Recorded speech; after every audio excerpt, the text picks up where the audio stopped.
Karatan natin ang ninanakawan, kaya bang gumising bago tayo maubusan?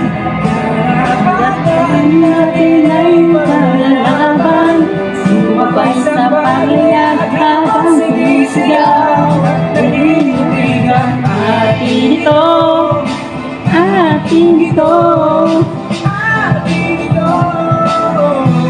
Hindi lang para manita, kitang-kita naman ang dalawang mata. Kaya mananapara sa ating kanilang inaangkit. Sino-sino ang kakapit sa ating pinaglalaban. Baka naman sa likod ng lahat ang to ay mga nakabarong nabayaran. Shit, masakit isipin na sariling karagatan tayo ang naging alipin. Pero hindi lang para magsinging laway. Ano man lang mangyari, bandera na sigwawagayway. Sanay din yan masasayang ang mga bayaning nag-alay-alay sa sariling buhay. Sa pagtaas ng kanilang itak, dugo at pawis na tumatak sa puso ko ay tumatak. At yun ang totoong gana. Ilang daan na tayong inaagawan. At yun ang masaklap. Mga dayuhan sa West Philippine Sea. Kaya sa mga nasa trono, huwag pa easy-easy. Baka dumating sa punto na huli para magsisi. Imulat ang mata. Did you see the West Philippine Sea? Gising-gising Pilipinas pinasal sa ating ito.